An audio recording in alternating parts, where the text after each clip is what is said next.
পুরোনো অভিযোগগুলো থেকে আপনারা বের হয়ে আসুন। আর যে সমস্ত জায়গায় দায়িত্ব পালনে আপনাদেরকে বাধা দেওয়া হচ্ছে, আমরা এই ব্যাপারে সতর্ক আছি। মনে রাখবেন, যেদিন কেউ আপনাদেরকে পুলিশ স্টেশনে আসার জন্য বলেনি, সেদিন আপনাদের সিনিয়র কর্মকর্তাদের সাথে আমরা বসে মিটিং করে আপনাদেরকে আশ্বস্ত করে সেখানে নিয়ে এসেছিলাম, আপনাদেরকে আমরা পাহারা দিয়েছিলাম। আজকে পাহারার প্রয়োজন হবে না, আপনাদের সাথে থেকে দুষ্টদের বিরুদ্ধে একসাথে প্রয়োজনে আমরা লড়াই করব। তারপরেও দেশ কোনো দুর্বৃত্তের হাতে গিয়ে বন্দী হয়ে যাক, আবার একটা ফেসিবাদ চলে আসুক, এটা আমরা চাই না।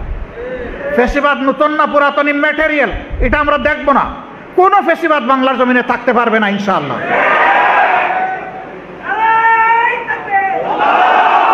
আমাদের সন্তানেরা লড়াই করেছে অধিকারের জন্য, অধিকার এখনো প্রতিষ্ঠিত হয়নি। অধিকার প্রতিষ্ঠানের প্রথম পদক্ষেপ হচ্ছে একটা সুষ্ঠু নির্বাচন। সেই নির্বাচনের জন্য আমরা পরিষ্কার বলেছি, অবশ্যই কিছু জরুরি এবং মৌলিক সংস্কার হতে হবে। এই সংস্কারের পথে বাধা দেওয়া কোনো দলের এটা রাজনৈতিক সদিচ্ছা হতে পারে না। আমরা সবাইকে অনুরোধ করব, সংস্কার কমিশনকে সহযোগিতা করুন। আমরা সহযোগিতা করছি, সবাই মিলে জাতির মৌলিক স্বার্থের জায়গায় আমরা একটা ঐক্যে আসি, তাহলে এরপরে যার যার রাজনীতি সবাই করতে পারবেন, কোনো সমস্যা হবে না। কিন্তু যদি এই জাতির দুর্গন্ধযুক্ত অতীত পচা ময়লা আবর্জনা যদি পরিষ্কার না হয়, আবার যদি এই অবস্থায় একটা নির্বাচন হয়, it will be another genocide two election. এটা হবে নির্বাচনকে গণহত্যা করার শামিল। আমাদের সন্তানদের রক্তের সাথে আমরা বেইমানি করব না এবং কাউকে বেইমানি করতে দেওয়া হবে না। এই সন্তানদের রক্তের মূল্য, পবিত্র রক্তের মূল্য ইনশাআল্লাহ তারা যে আশা নিয়ে আকাঙ্ক্ষা নিয়ে দিয়ে গিয়েছে, সেই রক্তের মূল্য পরিশোধ করার জন্য আমরা প্রস্তুত। আমরা বলেছি, আগামী নির্বাচনে আমরা কোনো প্রশাসনিক শব্দের কুটা শুনতে চাই না। আমরা কোনো ইলেকশন ম্যানুভারিং বা ইঞ্জিনিয়ারিং দেখতে চাই না। তাই যদি হবে, তাহলে এত এত মানুষ জীবন দিয়েছে কেন? আমরা ফ্যাসিস্ট আমলের আদলে কোনো ইলেকশন এই বাংলাদেশে ইনশাআল্লাহ আমরা হতে দেব না। আমরা ক্ষমতার মসনদে বসতে চাই না। আমরা চাই বাংলাদেশে একটা ইনসাফ ভিত্তিক সমাজ গড়ে উঠুক, যেই সমাজে জাতি, ধর্ম, দল, মত নির্বিশেষে প্রত্যেকটি মানুষ হবে নিরাপদ। এবং এই সমাজ আল্লাহর কসম একমাত্র কোরআনের শাসনের ভিত্তিতেই সম্ভব, আর কোনোভাবে সম্ভব নয়। আসসালামু আলাইকুম রহমতুল্লাহ। সুপ্রিয় দর্শক, গত 5 জুলাই শনিবার বিকালে ফেনী জেলা জামাতের সুধী সমাবেশ অনুষ্ঠিত হয়েছে। সেখানে প্রধান অতিথি হিসেবে উপস্থিত ছিলেন আমিরে জামাত ডাক্তার শফিকুর রহমান। তো আমিরে জামাত সেখানে অসাধারণ একটা বক্তব্য দিয়েছে, সেই বক্তব্যের ভিডিওটা আপনাদের দেখাবো। তিনি বলেন যে বাংলার জমিনে আর কোনো ফ্যাসিবাদী ইলেকশন হতে দেব না। আগামী নির্বাচনে প্রশাসনিক শব্দটাও শুনতে চাই না। আমরা কোনো ইলেকশন ইঞ্জিনিয়ারিং দেখতে চাই না। তিনি প্রশ্ন রেখে বলেন, যদি তাই হবে এত মানুষ জীবন দিল কেন? ফ্যাসিবাদী আমলের কোনো ইলেকশন এই জমিনে আর হতে দিব না। আমরা বিশ্বাস করি আমরা আল্লাহর সাহায্য পাব, কারণ আমরা ন্যায়ের পক্ষে আছি, জনগণের অধিকারের পক্ষে আছি। যতক্ষণ পর্যন্ত ফ্যাসিবাদের শেষ চিহ্নটুকু থাকবে, ততক্ষণ পর্যন্ত আমাদের এই লড়াই থাকবে ইনশাআল্লাহ। তো প্রিয় দর্শক, এর সাথে আমিরে জামাত ডাক্তার শফিকুর রহমান আরও অনেকগুলো গুরুত্বপূর্ণ কথা বলেছেন, যা ভিডিওর শুরুতে সামান্য অংশ আপনারা শুনলেন। তো আপনাদের প্রতি অনুরোধ রইল, আপনারা পুরো বক্তব্যের ভিডিওটা দেখে যাবেন। তো বেশি দেরি করব না, চলুন আমরা আমিরে জামাত ডাক্তার শফিকুর রহমানের সেই সুধী সমাবেশের পুরো বক্তব্যের ভিডিওটা দেখে আসি। বাংলাদেশ আমাদের প্রিয় জন্মভূমি, ছোট্ট একখণ্ড ভূমি। পৃথিবীর মানচিত্রের গ্লোব যখন সামনে রাখা হয়, তখন এই দেশটিকে খুঁজে পাওয়ার জন্য চশমা চোখে দিতে হয়। এত ছোট দেশ, কিন্তু আলহামদুলিল্লাহ আল্লাহ তাআলা আমাদেরকে এই দেশটির বুকে, বলা হয় 18 কোটি মানুষ, হয় কিছু কম হবে, না হয় কিছু বেশি হবে, এই বিপুল সংখ্যক মানুষ দান করেছেন। 250-র অধিক দেশের মধ্যে জনসংখ্যার দিক থেকে বাংলাদেশ হচ্ছে 8ম। এত ছোট দেশ, এত বিপুল জনসংখ্যা। আমি এটাকে জনসংখ্যা বলি না, আমি বলি জনসম্পদ। জনসম্পদ আর জনসংখ্যার মধ্যে তফাৎ আছে। জনসম্পদ অর্থে বোঝানো হবে প্রত্যেকটি সক্ষম, বিবেকবান, প্রাপ্তবয়স্ক মানুষ এই রাষ্ট্রের জন্য এক একজন সম্পদ। সে রাষ্ট্র পুনর্গঠনে, উন্নয়নে তার গুরুত্বপূর্ণ অবদান আছে তার জায়গা থেকে। আর সংখ্যা যখন বলা হবে, তখন বোঝা যাবে যে কিছু মানুষ রাষ্ট্রের জন্য উপকারী, আবার কিছু মানুষ রাষ্ট্রের জন্য বোঝা। আল্লাহ তাআলা মানব জাতিকে দুনিয়ার বুকে শ্রেষ্ঠ জাতি হিসেবে পয়দা করেছেন দুনিয়াকে নেতৃত্ব দেওয়ার জন্য, শৃঙ্খলায় আনার জন্য। এই দুনিয়াটাকে যদি একটা পাঠশালা ধরা হয় তাহলে মানব জাতি সেই পাঠশালার ছাত্র। আর এই পাঠশালার উস্তাদ হচ্ছেন আল্লাহ তাআলার পক্ষ থেকে স্বয়ং নবী এবং পয়গম্বর হিসাবে যারা দুনিয়া এসেছিলেন তারা। এর পাঠ্য হচ্ছে আল্লাহ তাআলার কিতাব। ওহীর মাধ্যমে যুগে যুগে আল্লাহ তাআলা মানব জাতির জন্য যে বিধান দিয়েছেন এটাই তাদের পাঠ্য। মানব জাতি যতক্ষণ পর্যন্ত এই পাঠ্য, এই শিক্ষার পর অনুসরণ করেছে, এই পথে চলেছে, আল্লাহ তাআলা ততক্ষণ পর্যন্ত মানব জাতিকে দুনিয়ায় সম্মানিত করে রেখেছেন, সুখ দিয়েছেন, শান্তি দান করেছেন। মানুষ যখন আল্লাহ তাআলা দেওয়ার কিতাব ওহীর জ্ঞানকে উপেক্ষা করেছে, ছেড়ে দিয়েছে, তখনই মানুষ অপদস্থতার শিকার হয়েছে। এটি আমার কথা নয়, এটি আল্লাহ তাআলার ফতোয়া। আফা তুমিনুনা বিবাদিল কিতাবি ওয়া তাকফুরুনা বিবাদ। তোমরা কি আমি যে কিতাব অর্থাৎ আল কোরআন দিয়েছি এইটার কিছু অংশের উপর ঈমান আনো আর কিছু অংশের সাথে তাকফির, অস্বীকার করো? যদি এমন আচরণ তোমাদের হয়েই থাকে তাহলে জেনে রাখো, ফামা জাযাউ মিনকুম ইল্লা খিজয়ুন ফিল হায়াতিদ দুনিয়া। এরকম আচরণ আমার কিতাবের কোরআনের সাথে যারা করবে, কিছু মানবে, কিছু মানবে না, কিছু ধরবে, কিছু ছেড়ে দেবে, তাদের জন্য দুনিয়া আমি চরম অপদস্থতা রেখেছি, অপমান রেখেছি। আমি তাদেরকে অপমানিত করব। আল্লাহ যাদেরকে অপমানিত করবেন তাদের জন্য কি আর কোথাও কোনো সম্মান খুঁজে পাওয়ার কোনো ব্যবস্থা হবে? হবে না। আজকে দুনিয়ার দিকে তাকালে এটাই হচ্ছে তার বাস্তব চিত্র। এই দুনিয়ায় সুখ শান্তির দেশ খুঁজে পাবেন না একটাও। দুনিয়ার সর্বত্র অশান্তি চলতেছে, কোনো দেশে বেশি, কোনো দেশে কম। যার শক্তি যত বেশি তার অশান্তি তত বেশি। দুনিয়ায় যার শক্তি বাহ্য দৃষ্টিতে যত কম তার অশান্তিও তত কম। উদাহরণস্বরূপ একজন মানুষ বিপুল অর্থ বৈভবের মালিক, তার প্রথম চিন্তা হলো ডাকাতের হাত থেকে এটা কিভাবে রক্ষা করবেন, দ্বিতীয় চিন্তা হলো দুদকের হাত থেকে কিভাবে বাঁচবেন, তৃতীয় চিন্তা হলো ট্যাক্স কিভাবে দিবেন অথবা ফাঁকি দিবেন, চতুর্থ চিন্তা হলো আরও সম্পত্তি কিভাবে তিনি দখল করবেন। এইভাবে তার চিন্তার কোনো শেষ নাই। আর এত চিন্তা করতে করতে তিনি নিজেই অসুস্থ হয়ে পড়েন। কেন তার এত সম্পদ? এই সম্পদ ভোগ করার জন্য, ব্যবহার করার জন্য, মুখের ভাত পিঠের কাপড় জোগানোর জন্য, অসুস্থ হলে ঔষধের ব্যবস্থা করার জন্য, শান্তির একটা নিবাস বা ঠিকানা খুঁজে পাওয়ার জন্য। আজকে মানুষ নিজের হাতেই সব কিছুকে তছনছ করে দিয়েছে। বৈধ পথে অর্জিত অর্থ যারা নিয়ে সন্তুষ্ট থাকে তাদেরকে এত সব চিন্তা করার কোনো প্রয়োজন হয় না। কিন্তু যখনই অর্থটা অবৈধ হবে তখন সমস্ত চিন্তা তাকে গ্রাস করে বসে। আজকে আমরা এটিই তো দেখতে পাচ্ছি। আমাদের দেশ ধনী নয়, একটা গরিব দেশ। আমরা গরিব নই, আমাদের কপালকে গরিব বানিয়ে রাখা হয়েছে। আমাদের মাটির উপরে সম্পদ, মাটির গভীরে সম্পদ, সমুদ্রের তলায় সম্পদ, সমুদ্রের পানিতে সম্পদ। কোথাও আছে আমাদের সবুজ সম্পদ, কোথাও আছে রূপালী সম্পদ। এত সব সম্পদ থাকার পরেও একটা মাত্র সম্পদের অভাবে আমাদের জাতি বিশ্বের বুকে সম্মানের আসন লাভ করতে পারেনি। এটি হচ্ছে চরিত্রের সম্পদ, এটি হচ্ছে সততার সম্পদ, এটি হচ্ছে মানুষকে সম্মান করার মতো একটা ভালো অন্তরের সম্পদ। বাংলাদেশে যে মানুষটি যত বেশি শিক্ষিত তার কাছে দেশের জনগণ ততটাই অরক্ষিত।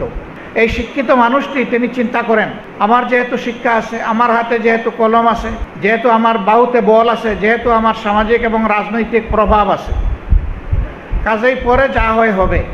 এখন আমি যে দিক থেকে যতটা পারবো আমি টেনে নিয়ে যাব আমার পাতে। এটা হারাম না হালাল এটা তার বিবেচ্য বিষয় নয়। তিনি মনে করেন এটা তার যোগ্যতার পাওনা। কিন্তু ঠিক এই মানুষটাই যদি অন্যভাবে চিন্তা করতেন যে আমার পড়ালেখা করে এই পর্যায়ে আসতে শুধু কি আমার মেধা আর আমার মা বাপের টাকা আমাকে এখানে নিয়ে এসেছে নাকি আরও কিছু আছে, যদি তার বিবেক দিয়ে তিনি চিন্তা করেন তাহলে তিনি দেখবেন রাস্তার আমার একটা ভিক্ষুক ভাই কিংবা বোন, আজকে জন্ম নেওয়া একটা নবজাতক শিশু, সে ধনীর সন্তান হোক অথবা গরিবের সন্তান হোক, আমার শিক্ষার এই পর্যায়ে আসতে, সমাজের এই পর্যায়ে আসতে তার অবদান রয়েছে। বলবেন যে ভিক্ষুক বন্ধুটির অবদান কীভাবে, এটা তো বুঝলাম না। তিনিই তো বরঞ্চ সবার কাছ থেকে কিছু কিছু নেন। হ্যাঁ সত্য, তিনি সারাদিন নেন, সন্ধ্যার সময় তার পিঠের এবং পেটের সংকুলানের জন্য তিনি একটা দোকানে ঢুকেন। তার খাবার কিনতে হবে, তার ঔষধ কিনতে হবে, তার নিজের জন্য কাপড় কিনতে হবে।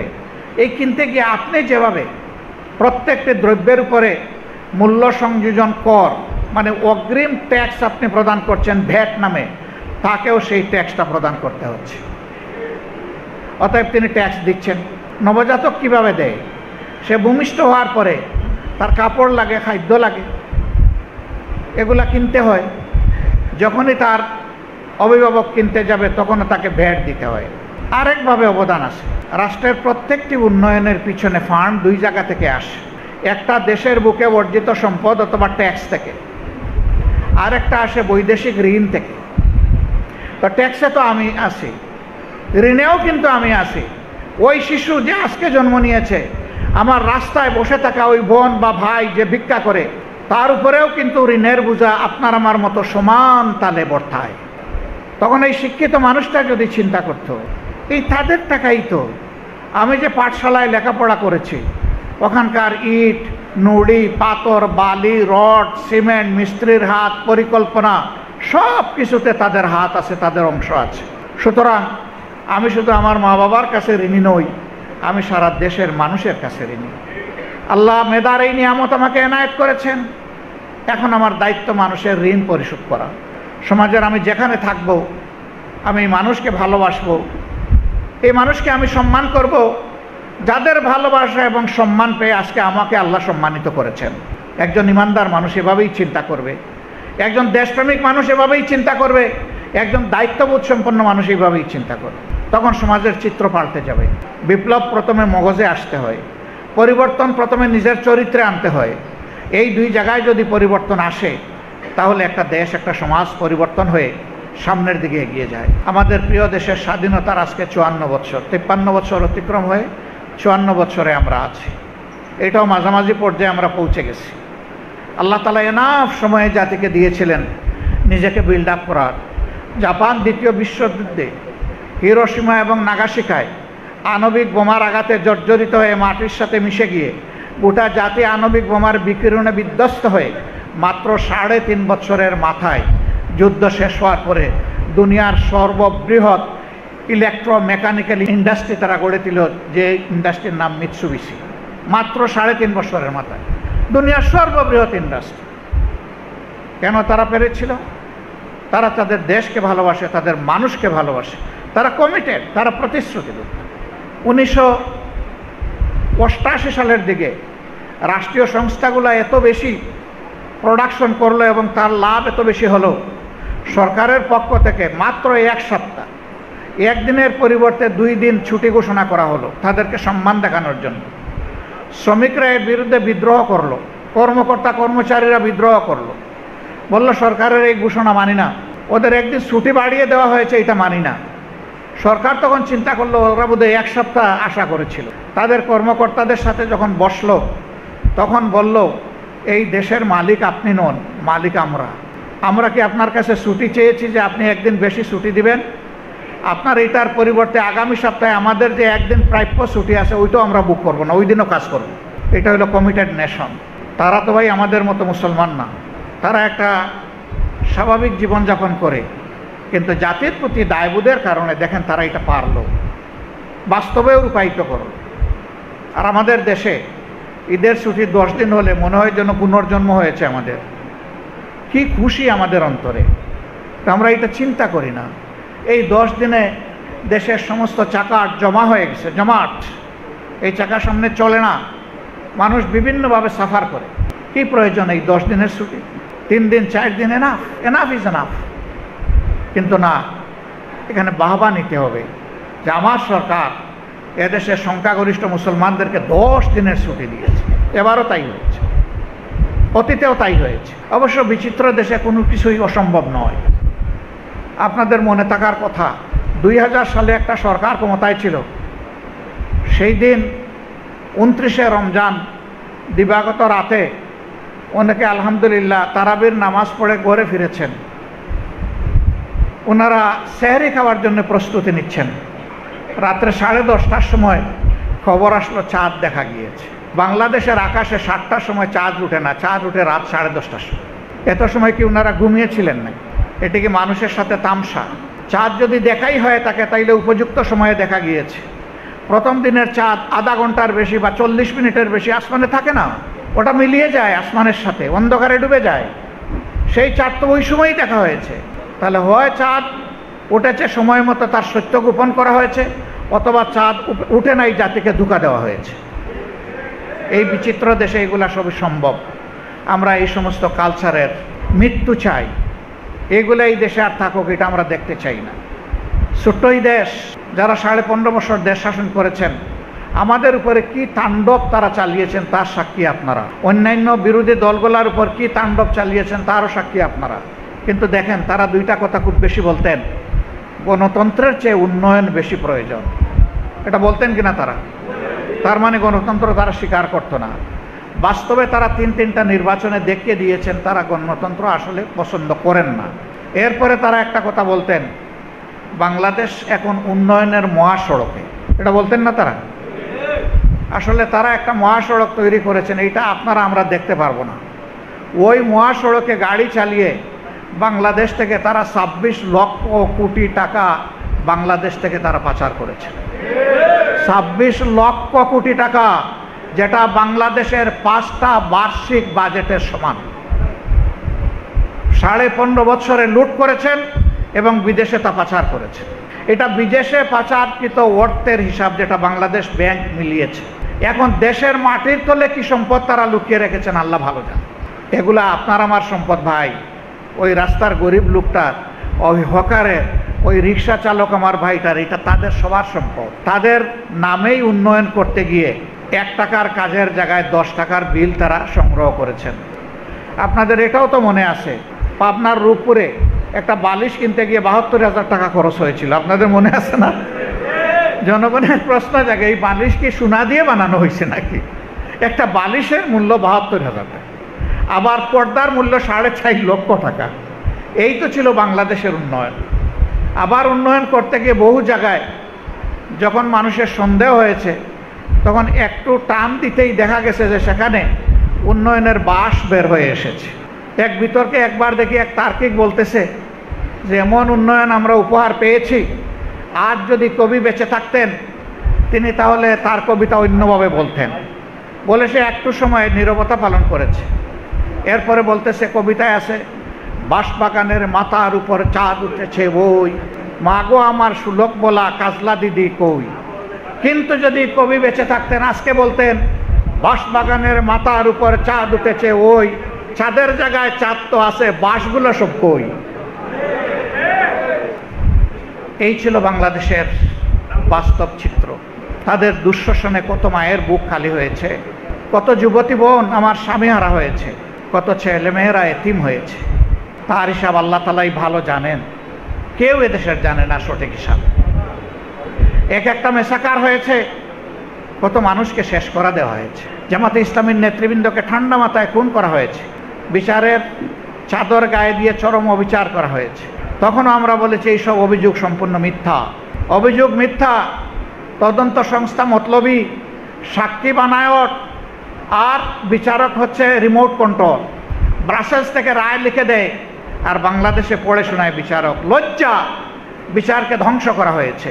এই সংক্রান্ত একটা মামলা ব্রিটেনের আদালতে হয়েছে, যেটাকে তারা মানবতা বিরোধী মামলা বলে আমাদের লোকদের বিরুদ্ধে মামলা করেছে। তিনি এই ফেনীর লোক মঈনুদ্দিন চৌধুরী, তিনি মামলা করেছিলেন এই ব্যাপারে অসত্য কথা বলে তাকে অপমানিত করার জন্য ব্রিটিশ আদালতে।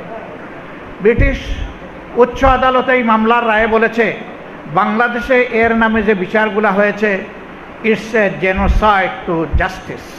এর মাধ্যমে বিচারকে খুন করা হয়েছে, গণহত্যা করা হয়েছে, মানুষকে নয় বিচারকে খুন করা হয়েছে। সেই বিচারের নামে একটা সৎ দেশপ্রেমিক মানুষকে, নেতাকে, আলেমকে দুনিয়া থেকে সরিয়ে দেওয়া হয়েছে। আমাদের দুইজন আমির, সাবেক আমির, 3 জন নায়েবে আমির, 2 জন অ্যাসিস্ট্যান্ট সেক্রেটারি জেনারেল, 1 জন নির্বাহী পরিষদ সদস্য সহ 11 জন নেতাকে দুনিয়া থেকে বিদায় করা হয়েছে। এই সর্বনাশটা অন্য কোনো দলের হয়নি। লোক সংখ্যা কারো বেশি কারো কম খুন হয়েছেন, কিন্তু একটা সংগঠনের 1 থেকে 11 সিরিয়ালি নেতৃবৃন্দকে খুন করা হয়েছে। এই সংগঠনের নাম বাংলাদেশ জামাত ইসলামী। একটা খুনের ঘটনা ঘটেছে, আমাদের অন্তর রক্তক্ষরণ হয়েছে। একটা ফাঁসির রায় কার্যকর হয়েছে, সাথে সাথে গুন্ডারা গিয়ে ওই সমস্ত ভাইদের বাসায় হামলা করে তছনছ করে দিয়েছে, তাদেরকে রক্তাক্ত করে তারপরে পুলিশের হাতে অন্যায়ভাবে তুলে দিয়েছে। জানাজায় আমাদের সহকর্মীদের জানাজায় আমাদেরকে শরীক হতে দেওয়া হয়নি। একটা বিভীষিকাময় অবস্থা তৈরি করা হয়েছিল এই দেশ। এই কালো অধ্যায় আল্লাহ তাআলা দূর করে দিয়েছেন গত বছরের 5 আগস্ট। এখানে যারা আমরা উপস্থিত আছি, কেউ কি স্বপ্নেও কল্পনা করেছিলাম যে 5 তারিখ এমন কিছু একটা হবে? গেল বছরের এই সময়টার কাছাকাছি সময়ে মহান আল্লাহ তাআলার মেহমান হওয়ার সুযোগ আমার হয়েছিল। আল্লাহ আমার হজকে কবুল করুন। যারাই ওই হজে ছিলেন সকলের হজকে আল্লাহ হজ্জে মাবরুর হিসাবে দান করুন। সেই হজের সময় অনেক মানুষ কিছুটা অসহায় হয়ে তাকিয়ে তাকিয়ে বলতো, যে ভাষায় বুঝুক সেই ভাষায় সম্বোধন করে, যে আমাদেরকে আসলেই এই জুলুমতন্ত্রের হাত থেকে মুক্তি পাওয়ার কোনো ব্যবস্থা আছে? তা আমি অত্যন্ত আস্থার সাথে বলতাম, আলহামদুলিল্লাহ, অবশ্যই আছে। বলে কিভাবে? এইটা আমি জানি না, এইটা আমি বলতে পারবো না। কয়ে যে আপনি যে বললেন অবশ্যই আছে।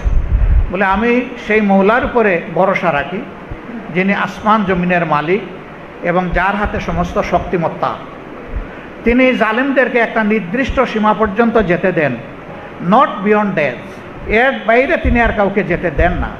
এরপরেই তিনি ধরেন, তিনি যখন ধরেন তখন আর ছাড়েন না। আমাদের সমাজে একটা স্লোগান আছে, রাখে আল্লাহ মারেকে, তাই না?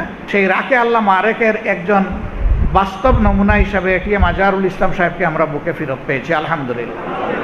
তিনি কালকে রংপুরের জনসভায় কথা বলেছিলেন যে আমি তো আমার মৃত্যুর জন্য তৈরি হয়ে গিয়েছিলাম। যখন আমার বিরুদ্ধে রায় দেওয়া হয়, চূড়ান্ত রায়ের পরে জেলে আমার থাকার জন্য যে কিছু সামগ্রী ছিল সব আমি মানুষকে দিয়ে দিয়েছি, যে হয়তো আগামী কালকেই অথবা পরশু দিনই অথবা তারপরের দিনই আমাকে ফাঁসিতে ওরা চড়াই দিবে। আমি তো আর এগুলা কবরে নিয়ে যাব না, সাথেও নিয়ে যাব না, এগুলো আপনারা নিয়ে নেন। ওনাকে খেদে খেদে সেগুলো আমার কাছ থেকে নিয়ে গেছে, কিন্তু সে আল্লাহ আমাকে রেখে দিলেন। আজকে সে আল্লাহই আমাকে মুক্ত করে দিলেন। তখন তিনি বলেছিলেন, রাখে আল্লাহ মা রেখে। তা আমি এরপরে যখন কথা বলতে আসলাম, তখন আমি বললাম যে তিনি এক অংশ বলেছেন, আর এক অংশ বলেন নাই। রাখে আল্লাহ মা রেখে, ধরে আল্লাহ ছাড়ে কে? আল্লাহ যারে ধরে তারে ছাড়ানোর আর কেউ থাকে না। তখন আর মানুষের ধরার প্রয়োজন হয় না। তবে হ্যাঁ, মানুষের হাত দিয়েই আল্লাহ এগুলা গঠান, আল্লাহ নিজে গঠান। আমি মানুষকে বলতাম, যেখানে এসেছেন যান না, একটু মাতাফে গিয়ে 2 ফোঁটা চোখের পানি দিয়ে সেই মৌলাকে বলেন। আল্লাহ তার বান্দাদের চোখের পানি বড় পছন্দ করেন। আমি বিশ্বাস করি আমাদের এই চোখের পানি কোনার থেকে বের হয়ে নাকের ডগায় আসার আগে ইনশাআল্লাহ মজলুমানের এই কান্না, মজলুমানের চোখের পানি আল্লাহ তাআলার আরশে আজিমে জোয়ার সৃষ্টি করবে, এটা আমি বিশ্বাস করি। যান, ওখানে যান, ওখানে কাঁদেন। বলে কাঁদছি, কারে দিয়ে হবে? আমি বলতাম যে ইনশাআল্লাহ আমাদের যুব সমাজকে দিয়ে হবে। হাসতো লোকেরা, বলে এরা মোবাইল আর ল্যাপটপ নিয়ে পড়ে থাকে, এরা আমাদেরকে পরিবর্তন এনে দিবে, বিপ্লব করে দেবে, এটা কি বাস্তবতা? আমি বলতাম হ্যাঁ, দুনিয়ার ইতিহাসে যত সমাজের পরিবর্তন হয়েছে আল্লাহর কসম সবগুলা সমাজ যুবকদের হাত দিয়ে আল্লাহ পরিবর্তন করে দিয়েছেন। এমনকি আরবের জাহিলি সমাজটাও পরিবর্তন হয়েছে যুবকদের হাত ধরে। কঠিন দিনে নবী করিম সাল্লাল্লাহু আলাইহি সাল্লামের সঙ্গী হওয়ার সাহস করে নাই আরবের মক্কার প্রবীণ লোকগুলা, তার পাশে দৌড়ে এসেছিলেন 8 বছরের হজরত আলী করমুল্লাহি ওয়াজহু থেকে 36 বছরের যুবক হজরতে আবু বকর ইবনে কুহাফা, যাকে আমরা আবু বকর সিদ্দিক রাদিয়াল্লাহু তাআলা আনহু হিসাবে চিনি। সেই কঠিন দিনের সমস্ত সঙ্গীদের বয়স ছিল এই 8 থেকে 36-এর ভিতরে। কাজেই যুবকরাই হচ্ছেন সমাজের পরিবর্তনের নিয়ামক শক্তি। মানুষ দেখে এগুলা বিশ্বাস করতো না। যখন বলতাম মনে মনে একটু হাসতো, এইটা কি আসলেই হবে আমাদের দেশে, এইটা কি সম্ভব? আল্লাহু আকবার। ওই হজ থেকে তো আসার পথেই দেখা গেল যে বিপ্লব শুরু হয়ে গেছে। 15 তারিখ বিপ্লবের গায়ে আগুন ধরেছে, 16 তারিখ সারা দেশে প্রতিরোধ হয়েছে, 17 তারিখ প্রতিরোধ আরও তীব্র আকার ধারণ করেছে, 18 তারিখ আমাদের বুকের এক সন্তান ডানা মেলে দাঁড়িয়ে গেছে, হয় আমার অধিকার দে, না হয় আমাকে গুলি দে। সে চিৎকার দিয়ে বলেছিল, বুকের ভিতরে তুমুল ঝড়, বুক পেতেছি গুলি কর। আবু সাইদের এই চিৎকার শোনার সাথে সাথে দুনিয়া আশা করেছিল ওদের হাতের অস্ত্র পড়ে যাবে, অধিকার আমাদের সন্তানদেরকে তারা ফিরিয়ে দেবে। না, 1, 2, 3 তিনটা গুলি ছুড়ে তাকে তারা খুন করে ফেলল। এই আবু সাইদ নিজে জীবন দিয়েছে, কিন্তু বাংলাদেশের মানুষকে জীবন দিয়ে গিয়েছে আলহামদুলিল্লাহ। জাতি হিসেবে আমরা আবু সাইদদের কাছে ঋণী, সে এবং তার সঙ্গীদের কাছে ঋণী। সম্মানিত ভাইরা, তারা যদি এই পরিবর্তনের জন্য বুক চিতিয়ে না দাঁড়াতো, তাদের ডাকে সাড়া দিয়ে মা বোন ভাই বাচ্চা সবাই যদি রাস্তায় না আসতো, আবাল বৃদ্ধ বনিতা যদি বিক্ষোভে ফেটে না পড়তো, আল্লাহ ভালো জানেন এই বাংলাদেশ আরও কতদিন অন্ধকার তিমিরে থাকতো। আজকে আমরা অনেকেই রাজনীতি করতে পারছি, কথা বলতে পারছি, জনগণকে নিয়ে ভাবতে পারছি, আমাদের কথা জনগণকে শোনাতে পারছি, কিন্তু তখন তো আমরা এটা কল্পনাও করিনি। জেলে একসাথে ছিলাম বিভিন্ন দলের নেতারা। সেই সময়টা যখন 24-এর নির্বাচন হয়, নির্বাচনের পর আমি অনেকের চোখে মুখে গভীর হতাশার ছাপ দেখেছি। অনেকে আমাকে বলেছেন বিভিন্ন সংগঠনের, ভাই 41 সাল পর্যন্ত মিনিমাম আমাদেরকে ধৈর্য ধরতে হবে, আমাদেরকে লং টার্ম পরিকল্পনায় যেতে হবে, স্বল্প মেয়াদী কোনো পরিকল্পনায় কিছুই হবে না, দীর্ঘমেয়াদী পরিকল্পনা আমাদের লাগবে। আল্লাহ পরিবর্তন এনে দিলেন যা অচিন্তনীয়, অকল্পনীয় আলহামদুলিল্লাহ। এখন আমরা দেখি অনেকে ধৈর্যটা ধরতে পারছেন না। আপনারা সবাই সাক্ষী, এত মজলুম আমাদের সংগঠন। ভাইরে ভাই, আমাদের 11 জন নেতাই শুধু খুন করে নাই, আমাদের অসংখ্য কর্মীকে খুন করেছে, সবগুলো অফিস আমাদের সিলগালা করে রেখেছে, আমাদের ঘর বাড়ি ভেঙে দিয়েছে বুলডোজার দিয়ে, নিবন্ধন কেড়ে নিয়েছে, আমাদের মার্কাটাও খেয়ে ফেলেছে। শেষ পর্যন্ত দিশাহারা হয়ে আগস্টের 1 তারিখ 24 সালে আমাদেরকে নিষিদ্ধ ঘোষণা করেছে। কি করে নাই আমাদেরকে বলেন? এইটা তো অন্য কোনো সংগঠনের ক্ষেত্রে ঘটেনি, এই সবগুলো ছিল আমাদের ক্ষেত্রে। কিন্তু আমরা কি করলাম? 5 তারিখ আল্লাহ তাআলা এই পরিবর্তন যখন এনে দিলেন, সে রাতেই আমরা আমাদের দলীয় সহকর্মী এবং দেশবাসীকে অনুরোধ করলাম, এ দেশ আমাদের, এই মানুষগুলো আমাদের আপন মানুষ, সুতরাং আমরা ধৈর্য ধরব, শান্ত থাকব, সামাজিক শৃঙ্খলা ফিরিয়ে আনার জন্য আমরা দায়িত্ব পালন করব। পরের দিন থেকে আলহামদুলিল্লাহ আমাদের স্বেচ্ছাসেবকরা বিভিন্ন ধর্মের উপাসনালয়, গুরুত্বপূর্ণ সেন্সিটিভ মানুষদের ঘর বাড়ি, তাদের ব্যবসা প্রতিষ্ঠান, এই সবগুলায় দিবারাত্রের পাহারা আমরা বসাই দিলাম। তখন কোনো সরকার ছিল না এই দেশে, পুলিশ তো তাদের কাজকর্মের কারণে উধাও হয়ে গেছে সমাজ থেকে, কোনো পুলিশ স্টেশনে একজন পুলিশও ছিল না। সেই অবস্থায় দেশ ছিল অরক্ষিত। সেই দেশে তখন সত্যিকার অর্থে জনগণের সরকার ছিল, প্রশাসনিক কোনো সরকার ছিল না। দিন রাত 24 ঘন্টা পালাক্রমে আমাদের স্বেচ্ছাসেবকরা এই দায়িত্ব পালন করেছে। আমরা বলেছিলাম লাঠি হাতে নিয়ে দাঁড়িয়ে থাকবা, মেঘ বৃষ্টি রোদ যাই হোক তা উপেক্ষা করে তোমাদেরকে থাকতে হবে ইনশাআল্লাহ।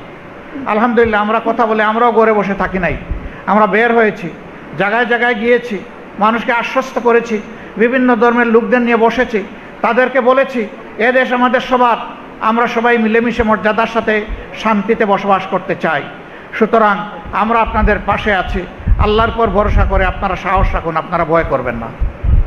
তারা সাহস পেয়েছেন। 15 দিন পরে আমরা ওই কমিউনিটির বিভিন্ন কমিউনিটির লোকদের সাথে, নেতৃবৃন্দের সাথে বলে বসেছি যে এখন তো একটা ফর্মে সরকার এসেছে, পুলিশ কিছুটা কাজ করতে শুরু করেছে, এখন এটা সুন্দর দেখায় না, একদিকে সরকার আরেকদিকে আমরা, দুইটা প্যারালাল কাজ একসাথে চলুক, এটা আমরা পছন্দ করছি না। আপনারা আগে যেমন চাননি, আগামীতেও যদি কোনো প্রয়োজন দেখা দিয়ে চাইতে হবে না, আমরা নিজ বিবেকের দায়িত্বে আপনাদের সবার পাশে এসে দাঁড়াবো ইনশাআল্লাহ। আমরা এখন ঘরে ফিরে যেতে চাই, আমাদের কর্মীদেরকে ঘরে ফেরাতে চাই। তারা বলেছেন আমরা খুশি, আমরা ঋণী, আপনারা যেতে পারেন, আমরা না চাইতেই এসেছেন, বিশ্বাস আমাদের, প্রয়োজন হলে আবারও আপনাদেরকে আমরা পাশে পাবো। সরকারের প্রধান উপদেষ্টার সাথে বসে একই কথা বলেছি, তিনিও বলেছেন যে আমরা কৃতজ্ঞতা জানাই, এই গুরু দায়িত্ব আপনারা আপনাদের সহকর্মীরা পালন করেছেন, অনেক ধন্যবাদ। এবার আপনারা অবশ্যই আপনাদের কর্মীদেরকে ঘরে ফিরিয়ে নিতে পারেন। সম্মানিত ভাইয়েরা, শুধু কি তাই, যে পুলিশ আমাদের লোকগুলাকে কি করেছে আপনারা সব জানেন।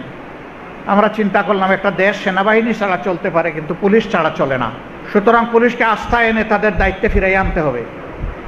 আমরা সারা দেশে আমাদের সংগঠনকে সিদ্ধান্ত দিলাম, যেখানে পুলিশ স্টেশনের অস্তিত্ব নাই, জ্বালায়ে পড়ে সব সরকার করে দেওয়া হয়েছে, বলেছে সেখানে নতুন ফার্নিচার করে তাদেরকে বসার উপযুক্ত করে জায়গা করে দেন।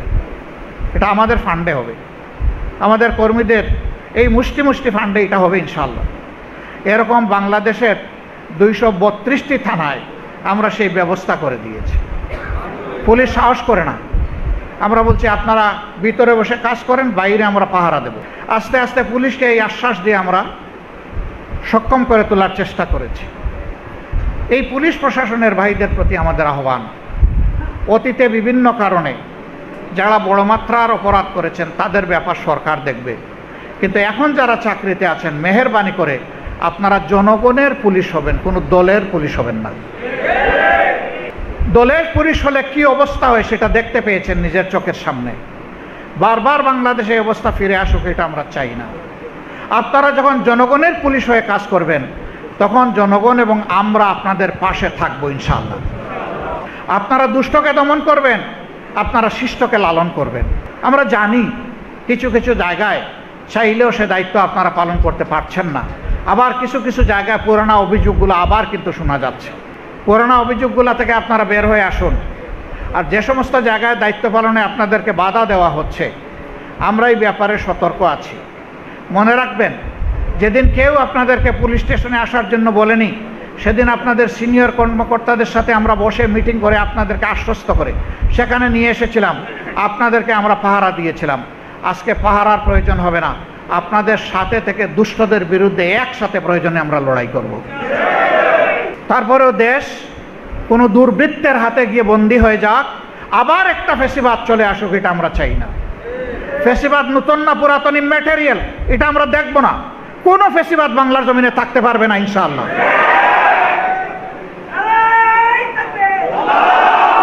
আমাদের সন্তানেরা লড়াই করেছে অধিকারের জন্য, অধিকার এখনো প্রতিষ্ঠিত হয়নি। অধিকার প্রতিষ্ঠানের প্রথম পদক্ষেপ হচ্ছে একটা সুষ্ঠু নির্বাচন। সেই নির্বাচনের জন্য আমরা পরিষ্কার বলেছি অবশ্যই কিছু জরুরি এবং মৌলিক সংস্কার হতে হবে। এই সংস্কারের পথে বাধা দেওয়া কোনো দলের এটা রাজনৈতিক সদিচ্ছা হতে পারে না। আমরা সবাইকে অনুরোধ করব, সংস্কার কমিশনকে সহযোগিতা করুন। আমরা সহযোগিতা করছি, সবাই মিলে জাতির মৌলিক স্বার্থের জায়গায় আমরা একটা ঐক্যে আসি, তাহলে এরপরে যার যার রাজনীতি সবাই করতে পারবেন, কোনো সমস্যা হবে না। কিন্তু যদি এই জাতির দুর্গন্ধযুক্ত অতীত পচা ময়লা আবর্জনা যদি পরিষ্কার না হয়, আবার যদি এই অবস্থায় একটা নির্বাচন হয়, it will be another genocide two election. এটা হবে নির্বাচনকে গণহত্যা করার শামিল। আমাদের সন্তানদের রক্তের সাথে আমরা বেইমানি করব না এবং কাউকে বেইমানি করতে দেওয়া হবে না। এই সন্তানদের রক্তের মূল্য, পবিত্র রক্তের মূল্য ইনশাআল্লাহ তারা যে আশা নিয়ে আকাঙ্ক্ষা নিয়ে দিয়ে গিয়েছে, সেই রক্তের মূল্য পরিশোধ করার জন্য আমরা প্রস্তুত। আমরা বলেছি আগামী নির্বাচনে আমরা কোনো প্রশাসনিক কু শব্দের কুটা শুনতে চাই না। আমরা কোনো ইলেকশন ম্যানুভারিং বা ইঞ্জিনিয়ারিং দেখতে চাই না। তাই যদি হবে তাহলে এত এত মানুষ জীবন দিয়েছে কেন? আমরা ফ্যাসিস্ট আমলের আদলে কোনো ইলেকশন এই বাংলাদেশে ইনশাআল্লাহ আমরা হতে দেব না। আমরা বিশ্বাস করি আল্লাহ তাআলার সাহায্য আমরা পাবো ইনশাআল্লাহ। কারণ আমরা ন্যায়ের পক্ষে, জনগণের অধিকারের পক্ষে আছি। যতক্ষণ পর্যন্ত ফ্যাসিবাদের শেষ চিহ্নটুকু বাংলাদেশ থেকে মুছে না যাবে ততদিন পর্যন্ত আমাদের এই লড়াই অব্যাহত থাকবে ইনশাআল্লাহ। সম্মানিত ভাইয়েরা, এখানে দায়িত্ব আমাদের সবার আছে। এখানে ওলামায়ে কেরাম এসেছেন, এখানে বিভিন্ন শ্রেণী পেশার ভাইয়েরা এসেছেন। আপনারা সমাজের সচেতন অংশ, আপনাদের চিন্তায় সমাজকে প্রভাবিত করে, সহযোগিতা করে, যার যার জায়গা থেকে দেশপ্রেম অন্তরে লালন করে, আল্লাহর প্রতি ঈমান রেখে আমাদেরকে সামনে এগিয়ে যেতে হবে ইনশাআল্লাহ। আমরা মনে করি এই সমস্ত সমস্যা শুধু একটা কারণেই সৃষ্টি হয়েছে, এটি হচ্ছে আল্লাহ তাআলাকে ভয় করার অভাব। আল্লাহর ভয় যার অন্তরে থাকবে, মানুষের অধিকার কখনো তার হাতে অনিরাপদ হবে না। মানুষের জীবন, সম্পদ, ইজ্জত সবসময় তার হাতে নিরাপদ থাকবে। আমরা সেই আল্লাহ তাআলার ভয়ে ভীত সন্ত্রস্ত, একদল মানুষের হাতে যাতে আগামীর বাংলাদেশ উঠে আসে, এই জন্য মহান আল্লাহর দরবারে আরজ করি। আল্লাহই সেটা পারেন, আর কেউ পারবে না। কুলিল্লাহুম্মা মালিকাল মুলকি তুতিল মুলকা মান তাশা ওয়া তানজিউল মুলকা মিম্মান তাশা। আল্লাহ তাআলা হচ্ছেন সমস্ত বাদশাহীর মালিক আসমান জমিনের। সেই বাদশাহী থেকে তিনি এক টুকরা যাকে দিতে চান তিনি দেন। আবার যখন কাউকে অনুপযুক্ত মনে করেন অথবা জালিম মনে করেন, তখন তার হাত থেকে আল্লাহ ছিনিয়ে নেন। আমরা ক্ষমতার মসনদে বসতে চাই না। আমরা চাই বাংলাদেশে একটা ইনসাফ ভিত্তিক সমাজ গড়ে উঠুক, যেই সমাজে জাতি, ধর্ম, দল, মত নির্বিশেষে প্রত্যেকটি মানুষ হবে নিরাপদ।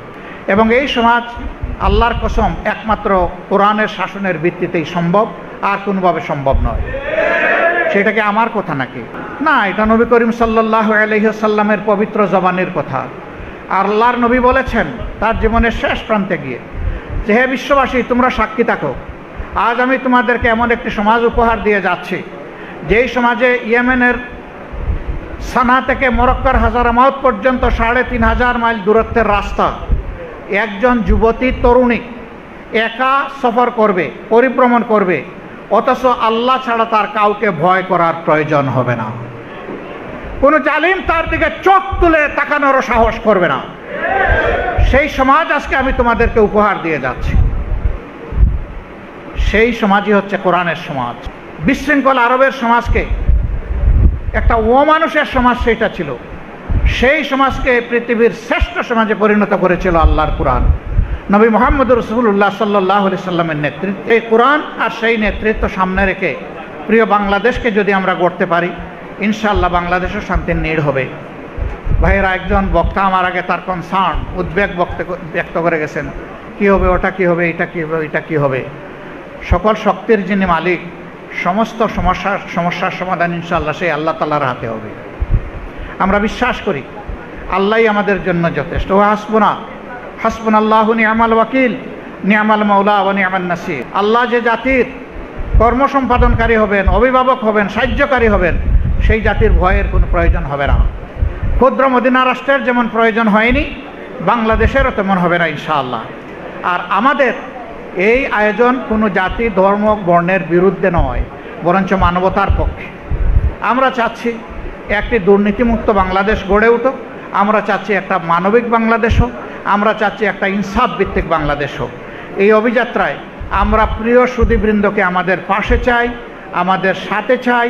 আপনাদের বুকের বিছানায় আমাদের জন্য ভালোবাসার একটু জায়গা চাই, একটু দোয়া চাই আপনাদের কাছে। আমরা যেন জাতিকে আশা জাগানিয়া পদক্ষেপের মাধ্যমে অন্ধকার, নিকষ কালো অন্ধকার থেকে আলোর দিকে, কোরআনের আলোর দিকে নিয়ে আসতে পারি। আল্লাহ যেন সেই তৌফিক আমাদেরকে দান করেন। আগামীর এই যুদ্ধে, নির্বাচনী যুদ্ধে আপনাদের সকল ধরনের সহযোগিতা জাতীয় প্রয়োজনে আমরা আপনাদের কাছে প্রত্যাশা করি। আল্লাহ তাআলা আপনাদের হায়াতে, সেহাতে, রিজকে, ইলমে এবং আমলে অপরন্ত বারাকা দান করুন। আজকে কষ্ট করে এখানে এসে আমাদেরকে আপনারা অবশ্যই ঋণী করেছেন। আপনাদের এই ঋণবোধ আমাদের অন্তরে থাকবে। আমরা গভীর কৃতজ্ঞতা জ্ঞাপন করছি। আমরা যেন আমাদের কর্মের মাধ্যমে এই ঋণটুকু পরিশোধ করতে পারি, সেই দোয়া আপনারা করবেন। ফেনীবাসীর জন্য অনেক অনেক দোয়া। আসসালামু আলাইকুম ওয়া রাহমাতুল্লাহ। সুপ্রিয় দর্শক, আপনারা আমিরে জামাত ডাক্তার শফিকুর রহমানের সুধী সমাবেশের পুরো বক্তব্যের ভিডিওটা দেখলেন। তো আমিরে জামাতের এই বক্তব্যটা আপনাদের কাছে কেমন লেগেছে? যদি ভালো লাগে ভিডিওটা শেয়ার করবেন, লাইক করবেন। সকলকে ধন্যবাদ। আসসালামু আলাইকুম ওয়া রাহমাতুল্লাহ।